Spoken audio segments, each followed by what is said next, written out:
এখন আমাদের ধারাবাহিক রুহানি অনুষ্ঠানে কিছু আলোচনা করা হইবে সিরাতাল মুস্তাকিমের আরো এক তথ্য সম্পর্কে, এবং আজকের পর্বে উক্ত উল্লেখকৃত সেই তথ্য হইল প্রত্যেক মানব দেহর সিনার মধ্যে সেই মহান আল্লাহ পাকের গোষ্ঠীকৃত লতিফায় আকফা রুহুর সঠিক বাতিনগত এলেম সম্পর্কে আমাদের আজকের পর্বে দলিল প্রমাণ সহ এবং আধ্যাত্মিক দৃষ্টি অনুসারে অথবা সম্পূর্ণ সুফি মতে কিছু আলোচনা করা হইবে।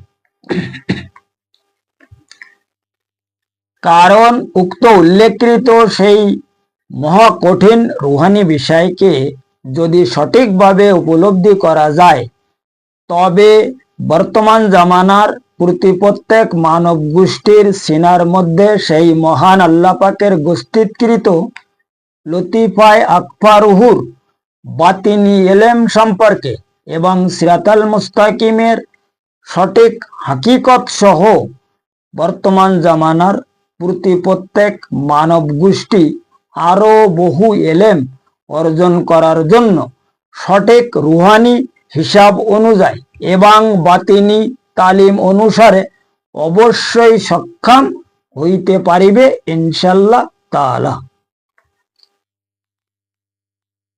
কারণ প্রত্যেকের সিনার মধ্যে সেই মহান আল্লাহ পাকের গোষ্ঠীকৃত উক্ত লতিফায় আকফা রুহুর বাতিনি এলেমকৃত দায়িত্ব হইল সেই মহান নবী পাক সালাতুসালাম।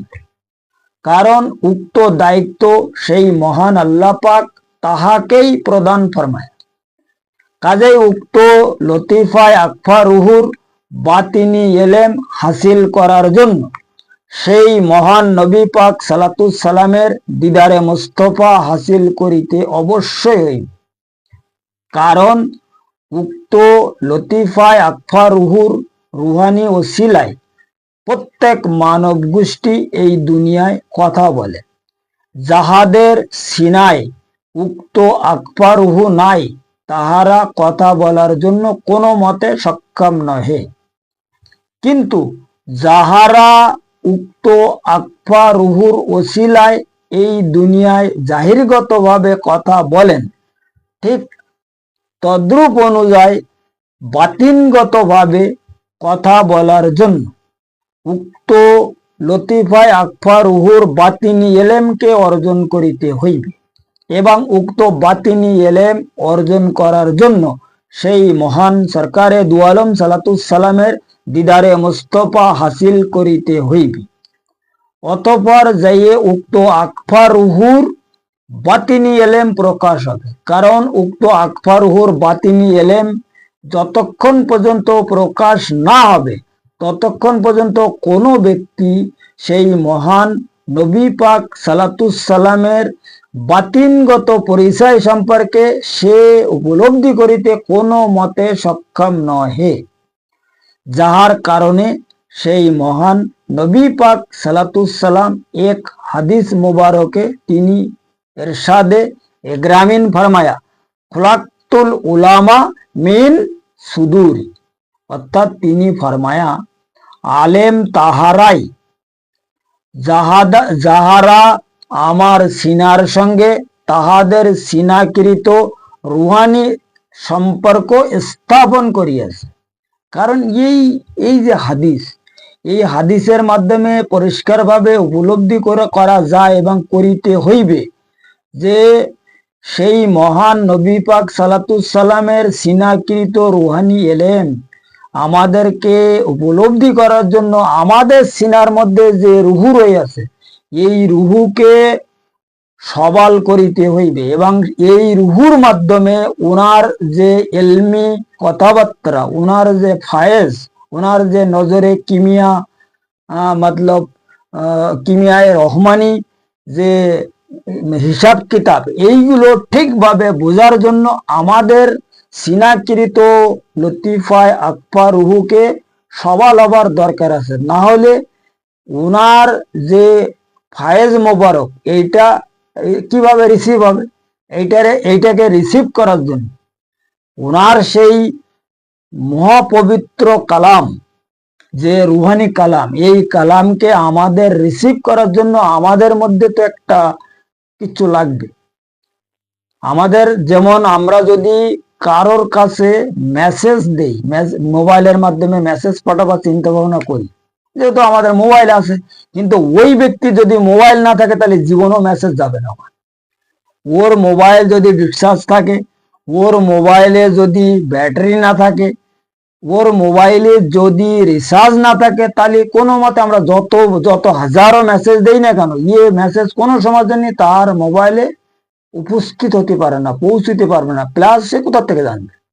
ঠিক তদ্রূপ ব্যাপার হচ্ছে হুজুর আকরাম সাল্লাল্লাহু সাল্লামের কাছে যে এলেম আছে আমাদের জন্য, যে এলেমের মালিক যিনি, তিনি এই লতিফায় আকফারু হচ্ছে তাহার নবুয়ত, এবং এই আকফারুর যত প্রকারের এলেম আছে সব এলেমের মালিক হচ্ছে তিনি। কিন্তু এই আকফারুর দুই প্রকার এলেম আছে। একটা হচ্ছে জাহিরগত এলেম, যেটা হচ্ছে আমরা জাহিরগত এলেম বা তাহার দুই প্রকার শক্তি আছে, একটা হচ্ছে জাহিরগত শক্তি আর একটা হলো বাতিনগত শক্তি। তো এই জাহিরগত শক্তিকে প্রকাশ করার জন্য কোনো অসিলা দরকার হয় না। এটা আল্লাহর রহমতে আল্লাহ পাক একটা সামান্য কিছু পাওয়ার দেশে আমাদের, রুহানি পাওয়ার, যে কথা উনি কোরআন শরীফে কোনো এক মোকামে বলি আছে যে রুহু সম্পর্কে তোমাদের সামান্য কিছু জ্ঞান প্রদান করা হয়েছে, রুহু সম্পর্কে ফুলফিল জ্ঞান তোমাদের দেওয়া হয়। এখন এই রুহু সম্পর্কে যে আমরা সামান্য জ্ঞান পাইছি, সেই সামান্য জ্ঞানটা কি, সেটাই এই শুধু সিরিফ যদি আকফা রুহুর মাধ্যমে আমরা বোঝার চিন্তা ভাবনা করি। কারণ এই আকফা রুহুটা হইল মানুষের বা আমাদের যে মানব দেহ, এই দেহর কথা বলার জন্য। এখন এই আমরা একটা বাচ্চা যখন আমাদের বাড়িতে হয় বা আমাদের কারো, আমরা যখন মানে ভূমিষ্ঠ হইলাম, কথা বলা কিন্তু আমাদের কারো শিখাতে হয়নি, আমরা নিজেরা কথা বলা শিখে ফেলেছি। কিভাবে? আল্লাহর রহমতে। আর এখানে ওসিলা ছিল কেটা? মা বাপ, ভাই ব্রাদার, আত্মীয় স্বজন, যারা আমাদের ফ্যামিলি বর্গ, এনারা যেভাবে বলিছে ওই দেখি দেখি আমরা শিখে ফেলেছি, তাই না? এরপরে আমরা এখন সুন্দরভাবে কথা বলতে পারতেছি, পড়ালেখা করতে পারতেছি, কত কিছু করতেছি এই আকফা রুহুর মাধ্যমে। আমাদের সিনার ঠিক মাঝখানে অর্থাৎ বেস সেন্টারে যে আকফা রুহু আছে এই রুহুর মাধ্যমে। কিন্তু এই রুহুর যে অরিজিনাল এলেম সেটা হচ্ছে বাতিনি এলেম। আর ওই বাতিনি এলেম হাসিল করার জন্য হুজুর পাকের দিদারে মুস্তফা হাসিল করার অবশ্যই দরকার আছে, কারণ এই এলেমের মালিক হচ্ছে তিনি। যার কারণে সেই মহান আল্লাহ পাক উক্ত রুহানি হাকিকত সম্পর্কে তিনি দুনিয়ার প্রত্যেক মানব গোষ্ঠীগুনকে আরো সুন্দরভাবে সতর্ক সহ ইরশাদ ফরমায়া, কুল ইন কুনতুম তুহিব্বুনাল্লাহা ফাত্তাবিউনি ইউহিব্বুকুমুল্লাহ ওয়া ইয়াগফির লাকুম যুনুবাকুম ওয়াল্লাহু গফুরুর রহিম। এখানে আল্লাহ রাব্বুল আলামিন ইজ্জত আমাদের বলতেন, এখানে উনি বলতেছে ওনার মেহবুবকে যে ইয়া মেহবুব, আপনি তাহাদেরকে ফরমায়া দিবেন তাহারা যদি আমাকে ভালোবাসিতে চায় তাহলে সর্বপ্রথমে তাহারা আপনাকে অনুসরণ করুক, তাহার পরে তাহাদেরকে আমি তাহাদের ভালোবাসাকে গ্রহণ করে আমিও তাহাদের ভালোবাসি। এখানে লাস্টে বলা হয়েছে কি, তাদের যে ছোট মোটো গোনা, যে সমস্ত মতলব যে সমস্ত মুসিবতের মধ্যে তারা আছে, এগুলো আমি নিজের পাওয়ারে, নিজের অসীম রহমতে মাফ করিয়া দেব। এখন হুজুর পাকের অনুসরণ করার পরে এইগুলো হবে। খালি এখানে বোঝা যায় আল্লাহ পাক কোনো ব্যক্তিকে ভালোবাসেন না, সিরিফ ভালোবাসে হুজুর পাকের রংকে। যদি কোনো ব্যক্তি তাহার রঙে রঙ্গিত হতে পারে, দিদারে মুস্তফা হাসিল করিয়া ফানাফির রাসুলের মোকাম যেটা বলে, এই ফানাফির রাসুলের মোকামে যাইয়া যদি তাহার রঙে রঙ্গিত হতে পারে, তখন আল্লাহ পাক দেখে এটা আমার মেহবুবের রং, তখন ওই রংকে তিনি ভালোবাসেন। এখানে পরিষ্কার ভাবে বোঝা যাচ্ছে যে কোনো মাকলুককে তিনি ভালোবাসে না, ভালোবাসে কাকে? উনার মেহবুবের রংকে। তাই এখানে বলা হয়েছে আমাকে ভালোবাসিতে চাইলে তাহাকে প্রথমে অনুসরণ করো। এখন এই অনুসরণের যে ব্যাপার, এটা তো বিশাল বড় লম্বা চড়া ব্যাপার। অনুসরণের ব্যাপার হচ্ছে দুই প্রকার, একটা হচ্ছে জাহিরি অনুসরণ আর একটা হচ্ছে বাতিনি অনুসরণ। তো জাহিরি অনুসরণকে আমরা এই ওনার যেটা উনি শিখাই গেছে আমাদের, যেটা আমাদের সংবিধান রেখে গেছে, নামাজ, রোজা, হজ, জাকাত, কলমা, কালাম, এই ফরজ, ওয়াজিব, সুন্নাত, নফল, মুবাহ, মুস্তাহাব ইত্যাদি ইত্যাদি যা কিছু উনি আমাদের জন্য ফরমায়া, এগুলো তো আমরা করতেছি, এ তো সব ঠিক আছে। কিন্তু ওনার বাতিনি অনুসরণ তো আছে না। এখানে এই আয়াতের মধ্যে দুইটা কথা বলা হয়েছে। এখানে অনুসরণ করার কথা বলেছে এবং অনুকরণ সম্পর্কেও বলেছে। এই আয়াতের মধ্যে যদি ভালোভাবে যাচাই করা হয়, এই ইহুবিব কুমুল্লা, ইহুবিব তো হয়ে তার অনুসরণ শেষ। তা এরপরে আবার ফের নতুন করে উনি বলতেছে তাহাকে ফের ভালোবাসার কথা, ফের অনুসরণ করার কথা। এখন তাহাকে কিভাবে অনুসরণ করা যাবে? এ ফাত্তা বি উনি, এখানে তো তার অনুসরণ শেষ হয়ে গেছে না। এখানে আবার এরপরে আবার ইহবিব কুমুল্লা, ইহবিব কুমুল্লা মতলব কি? এর অর্থ হচ্ছে কি, তাহাকে অনুকরণ, তাদের যে বাতিন, এটা হচ্ছে বাতিনি অনুসরণ, তাহাকে অনুকরণ করতে হবে। অনুসরণ আর অনুকরণ দুইটা জিনিস। এটা জাহিরি অনুসরণ, বাংলা কথা, একটা হচ্ছে জাহিরি অনুসরণ আর একটা হচ্ছে বাতিনি অনুসরণ। এখন জাহিরি অনুসরণটা তো আমরা সমাজ, নামাজ ইত্যাদি এই সমস্ত মানে আলেম ওলামায় বিভিন্ন প্রতিষ্ঠানের মাধ্যমে, বিভিন্ন কেতাবের মাধ্যমে, বিভিন্ন তালিমের মাধ্যমে আমরা শিখতে পারতেছি। কিন্তু এই যে ওনার যে বাতিনগত যেটা অনুসরণ, এটা আমাদের কে শিখাবে? কোন আলেম শিখাবে, কোন মাওলানা শিখাবে? এইটা তো আমরা আমাদের বোঝার বিষয় না। এখানে একটা কন্ট্রাডিকশন এসে গেছে না। এইটা শিখাবার মালিক আছে সুফিরা।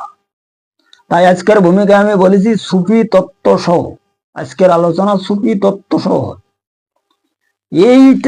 এই অনুসরণ শিখাবার দায়িত্ব বা কর্তব্য হইল সুফি সম্প্রদায়দের। এই বাতিনগত অনুসরণ কোন আলেম, কোন ওলামায়, কোন হক্কানি আলেম যারা, ওনাদের কথা তো আলাদা, কিন্তু যারা এই পুঁথিগত আলেম, এলমে ফিকাকৃত আলেম শিখাতে পারবে না। এলমে হক্কাকৃত আলেম লাগবে কানে, যাদেরকে আলমে হক্কানি, আলমে রব্বানি ইত্যাদি বলা হয়। এ প্রসঙ্গে অন্যান্য হাদিসে পরিষ্কার ভাবে তিনি ইরশাদ ফরমাই গেছে যে আমার আল্লাহ পাকের এমন কিছু আলেম বিল্লাহ আছে, আলেম বিল্লাহ, তারা যখন সেই মহান আল্লাহ পাকের হাকিকি এলেম সম্পর্কে কথা বলে, তখন পাক্কা ইমানদার এবং আহলে নজরদারি যারা ব্যক্তি, তাহারা তাহাদের কোনো কথা অস্বীকার করে না। কিন্তু সাধারণ লোকের কথা আলাদা। এখানে পরিষ্কার এই হাদিসে বলা আছে যে সাধারণ লোক তাহাদের কথা বোঝার জন্য খুব অসুবিধা হবে এবং হয়তো তারা বুঝবেও না। কিন্তু এই যে যারা কারা, এই যে আলেম বিল্লাহ, তাহারাই যারা আলমে রব্বানি, আলমে হক্কানি। আলমে রব্বানি তাহাদের বলে যারা আল্লাহ দিদার হাসিল করিয়াছে। আলমে হক্কানি তাহাদের বলে যারা আল্লাহর হাকিকত পর্যন্ত পৌঁছে গেছে। এরা হচ্ছে আলমে হক্কানি। আর কেউ হইল আলমে রব্বানি। এই আলেমে রব্বানি ব্যক্তি বা সুফি সম্প্রদায় ছাড়া হুজুর পাকের বাতিনগত যে অনুসরণ, এটা কেউ শেখাতে পারবে না, অন্য কোথার থেকেও শেখা যাবে না এটা। কারণ এই যে আমাদের মানে জন্নি ধর্মের ভিতরে যে একটা সুফিবাদ বা সুফি সম্প্রদায় যেটা আসছে, এটা এনাদের কাজ হইল কেবল মানব গোষ্ঠীর হুজুর পাকের বাতিনগত সাইডটা শেখানো, যেটাকে শরিয়াতে হাক্কা বলা হয়। এটাও শরিয়ত, এটা কিন্তু কোনো এত বড় গোপন কিছু না। এটাও শরিয়াতে হাক্কা বলা হয় এদের। একটা হইলো শরিয়াতে নাকিসা আর একটা হইলো শরিয়াতে হাক্কা, অর্থাৎ একটা জাহিরি শরিয়ত আর একটা হলো বাতিনি শরিয়ত। এই হইলো মেন ব্যাপার আজকের এই আকফা রুহু। এখন এই আকফা রুহুর থেকে আমাদের এই সুফি দের মেন একটা কাজ আছে, সেটা হচ্ছে কি, হুজুর পাকের সিনার সঙ্গে আমরা সম্পর্ক করার পরে ওনার যে এলেম, ওনার যে কথাবার্তা, সোজা বাংলা কথা, উনার যে কথাবার্তা, উনি যা আমাদের উপরে হুকুম ফরমাবে, উনি যা আমাদের উপরে নির্দেশ প্রদান করবে, তো এইগুলো আমাদের বোঝার শক্তি লাগবে না ভাই। আমরা এইগুলো যদি না বুঝতে পারি, না জানতে পারি, তাই যেমন একজনের মোবাইল থেকে যদি আরেকজনের মোবাইলে মেসেজ করা হয়, এখন তার মোবাইলে দেখা গেল কোন রকমের মতলব ব্যাটারি চার্জ নেই বা রিচার্জও করা নেই, তো মোবাইল তো একদম পুরো ডেড অফ, মানে ডেড হয়ে পড়ে দিয়েছে, ওই মোবাইলের তো কোনো শক্তিই নেই। এখন ওই মোবাইলের উপর যদি বারবার আমরা মেসেজ করি, তো ওই ব্যক্তির মোবাইলে মেসেজ পৌঁছবে না, সেই ব্যক্তি মেসেজ পাবে। ঠিক তদরূপ অনুযায়ী আমাদের যে দিল, এই দিল যতক্ষণ পর্যন্ত কমপ্লিট রিসার্চ করানো যাবে, অর্থাৎ সাফাই করানো যাবে, ততক্ষণ পর্যন্ত হুজুর পাকের ফায়েজ বলো আর আল্লাহ রাব্বুল আলামিন ইজ্জতের তাজাল্লি বলো বা ফায়েজ বলো, আর কোন মানে এলকা বলো, এলহাম বলো, ফরসাদ বলো, খাতির হক বলো, কোই বি আমাদের এর মধ্যে প্রবেশ করবে না। কারণ কি, ইয়ে তো সাফাই নি না, এর উপরে তো পর্দা লাগা রয়েছে দিলের উপরে। শয়তান এখানে 1,80,000 পর্দা দিয়ে সুন্দরভাবে মানব গোষ্ঠীর দিলকে কবজা করিয়া বসে আছে। আর ওখানে কবজা করার পরে লতিফায় নফসকে তার মধ্যে ডুবাই দেওয়া হয়েছে যে তুমি এদেরকে সুন্দরভাবে এলেম প্রদান করো। কি এলেম? কুমন্ত্রণা এলেম, যে এলেমের মাধ্যমে আমরা ফিতনা ফাসাদ খুব ভালোভাবে বাজাতে পারি, যে এলেমের মাধ্যমে আমাদের ইমান একিন থেকে আমরা ভালোভাবে হাতটা ধুয়ে বসতে পারি, এই এলেম শয়তান মানে শয়তানের খলিফা লতিফায় নফস আমাদের প্রকাশ করতেছে। তাই পরিষ্কার ভাবে আল্লাহ পাক ফরমায়া, কাদা ফালাহা মান তাজাক্কা, কামিয়াবি সেই ব্যক্তি হইয়াছে যে নফসের তাজকিয়া করিতে পারে, কলবের তাসফিয়া করিতে সক্ষম হইয়াছে, হক্কুল একিন হাসিল করিয়াছে, কাশফি ইমান সংগ্রহ করিতে পারিয়াছে, তাহারাই কেবল কামিয়াবি হইবে, নচেত অন্য কেউ নাই। এখন এই মানে তাজকিয়া নফস, তাসফিয়া কলব, হক্কুল একিন, কাশফি ইমান, এইগুলো যখন হাসিল হয় তখন রুহু আপনা আপ তাজাল্লি হয়ে যায় ভাই। এই রুহুকে তাজাল্লি করার জন্য, আগের এই কয়েকটার আরকান, তরিকাতের যে আরকান, এগুলো সবাইকে পুরা করার দরকার আছে বাবা। এইগুলো যদি কেউ পুরা না করিতে পারে, কোন ব্যক্তি তরিকাপন্থী হিসাবে দাবি করা, আমি মনে করি একদম বৃথা আস্ফালান মাত্র। এটা আমার, যেটা আমি বুঝি, আর যারা আমার কথা শোনে তাদেরও আমার মনে এই বিষয়ে একটু ভালো করে গভীরভাবে চিন্তা করার প্রয়োজন আছে। কারণ আমরা যে এই রাস্তায় যারা আমরা চলতেছি, এই রাস্তায় যারা আমরা কষ্ট মেহনত করতেছি, কি জন্য? একমাত্র মুক্তির আশায়। তা মুক্তি আমরা তখনই উপলব্ধি করিতে পারবো যখন আমাদের এখান থেকে আল্লাহু জিকির চালু হয়ে যাবে।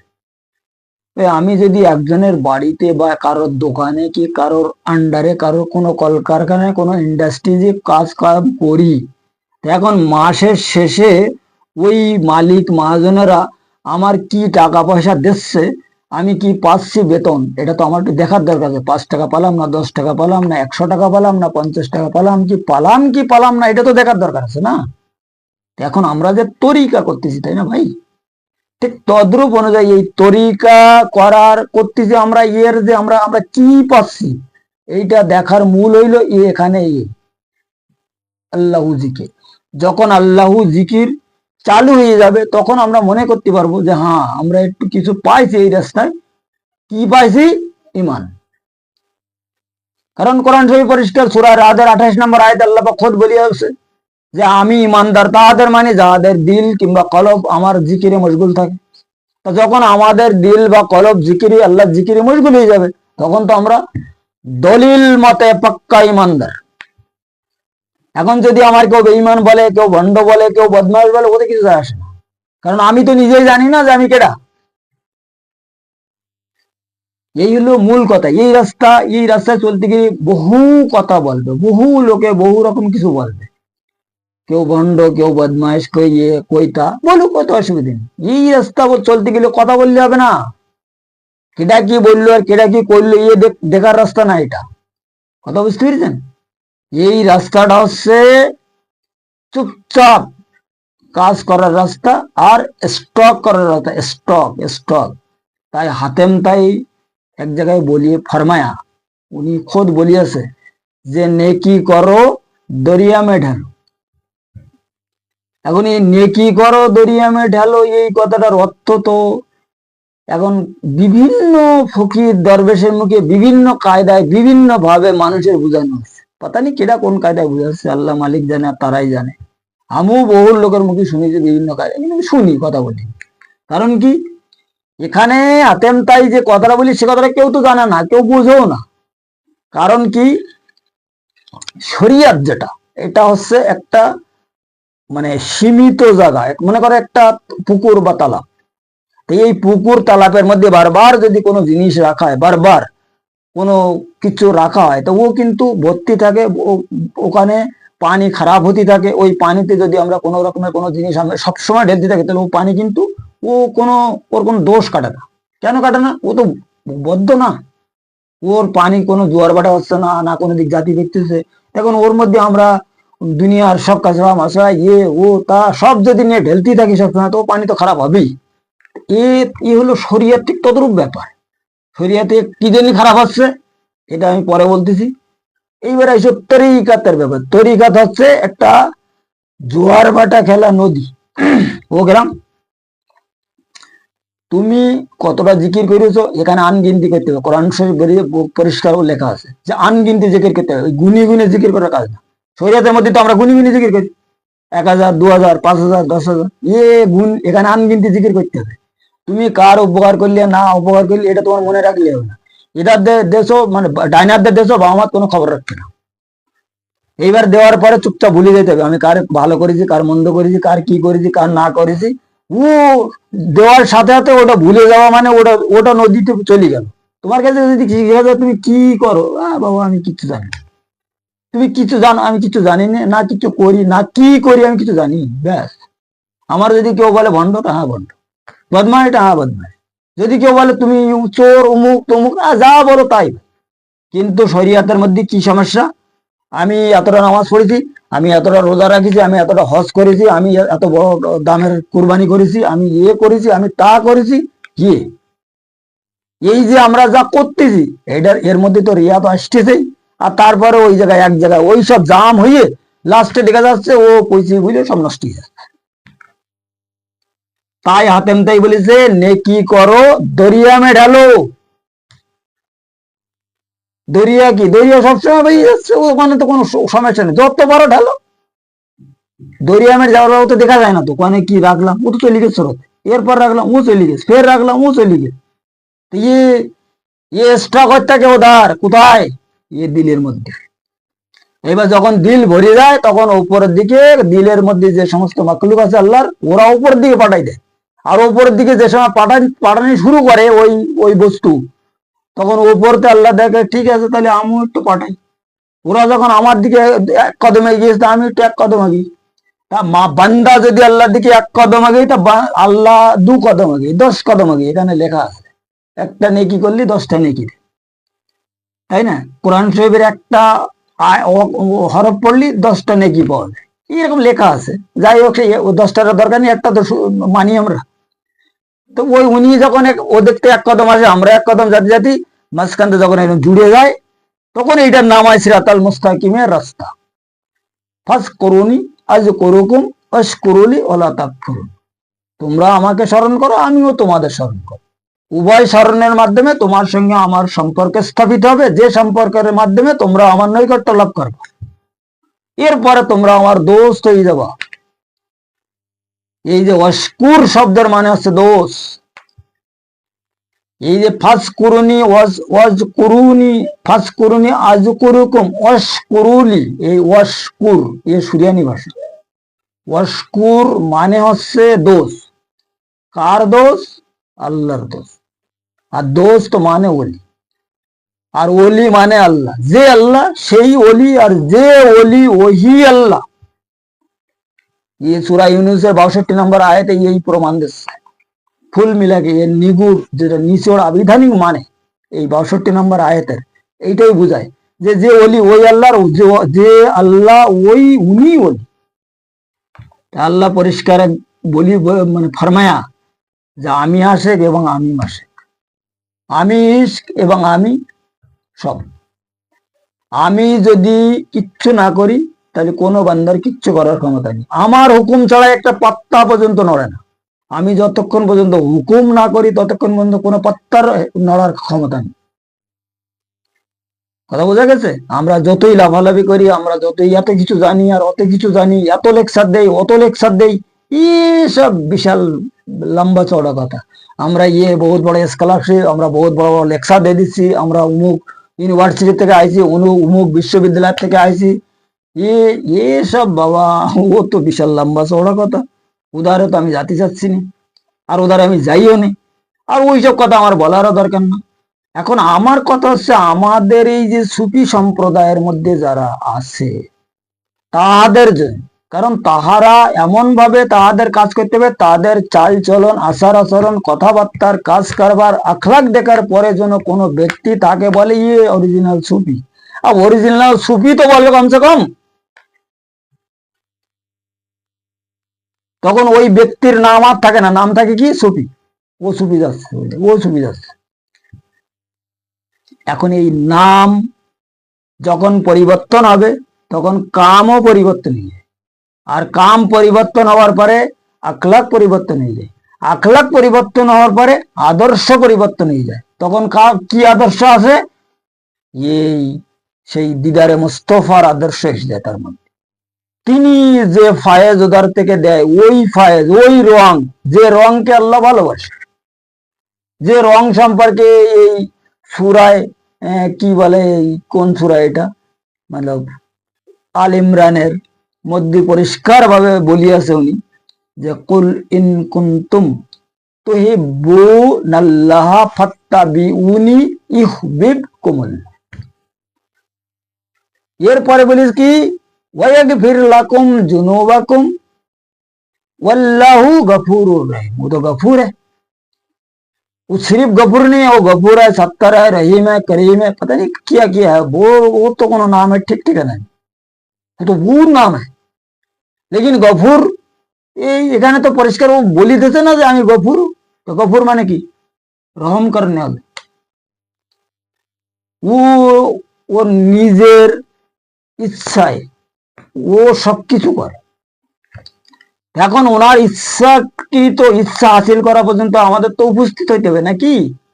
যদি আমরা ওই পর্যন্ত উপস্থিত না হতে পারি তাহলে আমরা বহুত বড় তাফসির কারক, বহুত বড় স্কলারশিপ, বহুত বড় সুফি, বহুত বড় মাওলানা, বহুত বড় কারি, বহুত বড় হাফেজ, এইগুলো দাবি করি তো কোনো লাভ নেই বলে আমার মনে হয়। কারণ যতক্ষণ পর্যন্ত ওনার পছন্দ, ওনার যেটা মানে যেটা ওনার মনোনীত, এই পর্যন্ত আমরা না পৌঁছতে পারবো। ভাই ইসলাম তো মনোনীত ধর্ম, ঠিকই আছে, ইসলামের মধ্যে ইমান কোথায় পাওয়া যাচ্ছে? ইসলামের মধ্যে তো ইমান পাওয়া যাচ্ছে না। ইমান পাতে গেলে সুফিবাদের মধ্যে ঢুকতে হবে, সুফিবাদের মধ্যে ঢোকার পরে কেবল ইমান পাওয়া যায়, মুমিন পর্যন্ত যাওয়া বড় মুশকিলজনক ব্যাপার সুফিবাদের মধ্যে। সুফিবাদের স্তর হলো মুমিন পর্যন্ত, কিন্তু তার অর্থ এই নয় যে সুফিবাদ ওলি হতে পারে। সুফিবাদের মধ্যে আজ পর্যন্ত আমি কোনো ওলি দেখি, আর কোন সুফিবাদের লোক এসে আমার সামনে বলুক, যা আমার সামনে বুঝাক যে আমরা এই কায়দায় ওলি হয়েছি, বা আমি ওলি, বা আমি ওলি হইতে পারি আছে, আমার নজরে তো আমি দেখলাম না। এরা খুব টানা হেসড়া করে চেষ্টা মেষ্টা করে এদের এই যে কলবকে মুনি পর্যন্ত নিয়ে যেতে পারে, তখন তারা একজন পাক্কা মুমিন হয়ে যায়। এটা একদম পাক্কা জেনুইন কথা, যেটা মুমিন হতে পারে, কিন্তু তারা ওলির স্তর, বহুত লম্বা স্টোরি। ওলি তাহাদের বলে যাহারা আল্লাহ দিদার হাসিল ফরমায়া, আল্লাহ পাক তাদের উপরে প্রতিদিন 360 তাজাল্লি নিক্ষেপ করতেছে। ওই ব্যক্তিদের দেখলে আমার মনে হয় চেনা যায়, তাদের চেহারা পরিবর্তন হয়ে যায়, তাদের চালচলন পরিবর্তন হয়ে যায়, তাদের কথাবার্তার পরিবর্তন হয়ে যায়, তাদের মানে ফায়েজে তাহাদের ওই মানে যে চেহারা যে রোশনি, ওই রোশনির থেকে ওই জালোয়ায় আরো বহুত লোক ঠিক হয়ে যায়, বহুত লোকের সমস্যা দূর হয়ে যায়, তারাও ধীরে ধীরে আল্লাহর রাস্তায় সামিল হয়ে যায়। এদেরকে বলা হয় ওলি। কোনো ওলি নিজে আজ পর্যন্ত বলিনি যে আমি ওলি। তার কাজ কারবারে, তার কথাবার্তারে, তার হিসাব কিতাবে মানুষ বুঝতে পারে যে এই ব্যক্তি ওলি। কারণ আজ পর্যন্ত কোন ওলি বলিস কি যে আমি ওলি, আমি আল্লাহর ওলি, তোমরা আমার কাছে আইসো, আমি তোমাদের ইমুক করি দেবো না, তুমুক করি দেবো না, এরকম কোন ওলি বলি আর বলবো না। আর এটা বলা যারা বলে তাদের কথা আলাদা, সে তারা জানে। কেন আমি তো আজ পর্যন্ত দেখিনি এরকম কারোর বলতে। আর আমি তো শুনুনি যে উমুক অলি প্রচার দিয়েছে আমি আল্লাহর অলি, তোমরা আইসো আমার কাছে, এ কথা বলি। তবে হ্যাঁ, তারা এমন ভাবে কথাবার্তা বলে মানুষের বুঝতে আর বাকি থাকে না যে ইনি আল্লাহর অলি। তখন মানুষ তার আল্লাহর অলি বলে, অলি হিসেবে মানে, শ্রদ্ধা করে, তখন তাদের মধ্যে আপনার ফায়দ আসতে থাকে। কারণ আল্লাহ কারোর কিছু দিলে কোনো ওসিলের মাধ্যমে সারা দিতে পারে না। আল্লাহ ডাইরেক্ট কারোর কিছু দেয় না। ডাইরেক্ট যারা আল্লাহর কাছ থেকে আশা করতেছে, ডাইরেক্ট যারা ডাকাডাকি করতেছে, তাদের ব্যাপার আলাদা, তারা কি বোঝে না বোঝে সেটা তাদের চিন্তা ভাবনা। কিন্তু আমি যেটা বুঝলাম, আমি যতদূর তালিম টিচিং পাইছি, কোরআন হাদিসে যা আছে, তাতে দেখা যায় যে আল্লাহ ডাইরেক্ট কারোর কিছু দেয় না, সবকিছু ওসিলার দরকার আছে। আল্লাহ নিজে খোদ ওসিলা ব্যবহার করেছে, এত বড় কিতাব নাজিল করতে গিয়ে, এত কিছু যখন যত ওহি নাজিল করেছে সব ওসিলার মাধ্যমে। এই জন্যই এখানে বোঝা যায় পরিষ্কার ভাবে বিনা ওসিলা ছাড়া কিচ্ছু হয় না। যে কারণে তিনি পরিষ্কার ভাবে ফরমায়া কোরআন শরীফে, ওয়াবতাগু ইলাইহিল ওসিলাতা ওয়াজাহিদুল ফি সাবিলিল্লাহি লাআল্লাকুম তুফলিহুন। এই সাবিল, ফি সাবিলিল্লাহ, সাবিল মানে কি? সাবিল মানে রাস্তা। যে রাস্তা সিরাতাল মুস্তাকিমের রাস্তা বলা হয়, এই রাস্তার মাধ্যমে তার ওসিলা হয়। এই রাস্তা হইল তার ওসিলা, এই ওসিলার মাধ্যমে হাসিল করতে হবে। সূরা মাইদার 35 নম্বর আয়াতে পরিষ্কার ভাবে লেখা আছে, ইলাইহিল ওসিলাতা ওয়াজাহিদুল ফি সাবিলিল্লাহি। এই সাবিল শব্দের অর্থ কি? যাই হোক, এই প্রসঙ্গে বহুত লম্বা আলোচনা, এদিকে আমি আর যাতে চাচ্ছি না। এখন কথা হইল, যদি এই রুহানিগত ব্যাপার কেউ না বুঝিতে পারে, কেউ না জানিতে পারে, কারোর বোঝার জন্য একেবারে অনেক কন্ট্রাডিকশন হয়ে যায়, সে মোটে উপলব্ধি করতে পারতে না সঠিকভাবে, তাহলে আমার সঙ্গে ডাইরেক্ট সম্পর্ক করলে আমি সোজা সোজা তারে বুঝাই দেব, দেখাই দেব। সে যদি এই রাস্তায় চলিতে চায়, চলারও ব্যবস্থা করে দেব। এ ব্যাপারে ডিসক্রিপশনে আমার নাম্বার দেওয়া আছে। এখানে প্রয়োজন হলো মানে এই রাস্তা সম্পর্কে যদি কেউ জেনুইন ভাবে চলতে চায়, জানতে চায়, করতে চায়, তারাই আমার সঙ্গে সম্পর্ক করলে খুব ভালো হবে। ফালতু বকবাস করলে আমি কিন্তু এগুলো পছন্দ করি না বাবা। এইগুলো আমার শেষ কথা। এবং আজকের পর্বে শেষ মানে আজকের আলোচনার শেষ মানে কি বলা হয় এটারে, হিসাব কিতাব এবং মানব দেহর সিনার মধ্যে লতিফায় আকফারহুর একটা বিশাল বড় গোপন রহস্য, যেটা আমি আজকে প্রকাশ করে দিলাম। সেটা হচ্ছে কি, এই আকফারহু যতক্ষণ প্রকাশ না হবে ততক্ষণ পর্যন্ত হুজুর পাকের তরফ থেকে যত কথাবার্তার যা কিছু আসবে এ কেউ রিসিভ করতে পারবে না। তাই হুজুর পাক বলি এক হাদিসে ফরমায়া যে তোমরা ততক্ষণ পর্যন্ত ইবাদত করতে পারবে না, যে ইবাদতের মধ্যে যোগ্য হবে না, যতক্ষণ পর্যন্ত তোমাদের কলব সবল হয়। লা সালাতা ইল্লা বেহুজুরিল কলব। কথা বুঝে গেছে? এই বেহুজুরুল কলব হওয়ার পরে তাই সুফি রাস্তা পাওয়া যায়। এবং সুফিদের সম্পর্কে উনি বলেছে, আর সালাতু মিরাজুল মুমিন, মুমিনের মিরাজ হয় সালাতের মাধ্যমে। ভাই প্রথমে সুফি হব, তারপর তো সালাত হবে। এখন ও সালাত সম্পর্কে বহুত লম্বা চওড়া কথা, ওদিকে আর আমি যাতে চাচ্ছি না। এই আজকের আলোচনা এই পর্যন্ত রাখা হইল। আগামী পর্বে সিরাতাল মুস্তাকিমের অন্যান্য বিষয়ে আরো কিছু আলোচনা সঠিক রুহানি তালিম অনুসারে করা হইবে ইনশাল্লাহ তাআলা, যদি মুর্শিদ কেবলা তাহার সেই মহা অসীম অনুগ্রহ মোবারকে তিনি আমার প্রতি দয়া ফরমায়।